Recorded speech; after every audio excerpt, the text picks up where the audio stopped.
How to turn off the keyboard sound on an Android phone. So, if like me, you absolutely hate that noise when you type in because it's really annoying and you want to turn it off, what you do is open up your phone settings, go down to additional settings, click on the keyboard and input method, click on the keyboard that you're using, in my case it's the Gboard,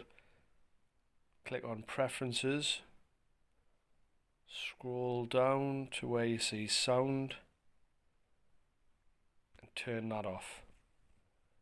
Come back out of that, go back in your messages, and now when I'm typing there's no noise, and that's how you turn off the keyboard sound on an Android phone.